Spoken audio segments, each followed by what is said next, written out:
10 கட்டளைகள் 10 கமாண்ட்மெண்ட்ஸ் யாத்திராகமம் 20 இஸ்ரவேல் ஜனங்கள் எகிப்திலிருந்து விடுதலை பெற்று பாலைவனப் பயணத்தில் சினாய் மலையின் அடிவாரத்தில் முகாமிட்டிருந்தனர்.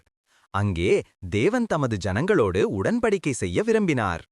மோசே மலையில் ஏறியபோது கர்த்தர் மேகத்திலும் மின்னலிலும் வெறிப்பட்டார். மலை முழுவதும் நடுங்கியது, தேவனுடைய சத்தம் முழங்கியது. அப்பொழுது ஜனங்கள் மிகவும் பயந்தார்கள்.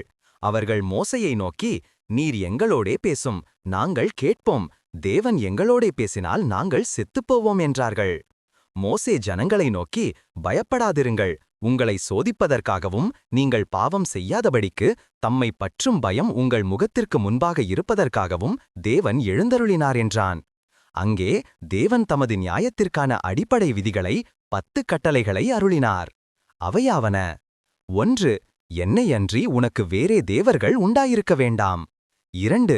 நீ உனக்கு யாதொரு விக்கிரகத்தையும் உண்டாக்கி அதை நமஸ்கரிக்கவும் சேவிக்கவும் வேண்டாம். 3. உன் தேவனாகிய கர்த்தருடைய நாமத்தை வீணிலே வழங்காதிருப்பாயாக. 4. ஓய்வு நாளை பரிசுத்தமாய் ஆசரிக்க நினைப்பாயாக. 5. உன் தகப்பனையும் உன் தாயையும் கனம் பண்ணுவாயாக. 6. கொலை செய்யாதிருப்பாயாக. 7. விபச்சாரம் செய்யாதிருப்பாயாக. 8. களவு செய்யாதிருப்பாயாக. 9.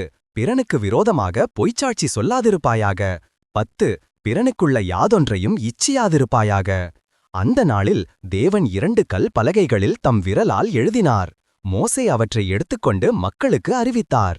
இந்த 10 கட்டளைகள் இன்று வரை தேவனின் நீதியையும் மனிதனின் வாழ்க்கைக்கான அடிப்படை நெறிகளையும் காட்டுகின்றன. இந்த 10 கட்டளைகள் மனிதன் எப்படி தேவனோடும் பிறருடனும் நடந்து கொள்ள வேண்டும் என்பதை கற்பிக்கின்றன. இதில் பிரதான கற்பனை, உன் தேவனாகிய கர்த்தரிடத்தில் உன் முழு இருதயத்தோடும் உன் முழு ஆத்துமாவோடும் உன் முழு பலத்தோடும் உன் முழு சிந்தையோடும் அன்பு கூர்ந்து உன்னிடத்தில் நீ அன்பு கூறுவது போல பிறனிடத்திலும் அன்பு கூறுவாயாக என்பதே. நாமும் இந்த கற்பனைகளையெல்லாம் கைக்கொண்டு நம் வாழ்க்கையிலும் நம் அப்பாவிற்காக நம்மை அர்ப்பணித்து வாழ்வோம். கர்த்தர் உங்களை ஆசிர்வதிப்பாராக. ஆமேன்.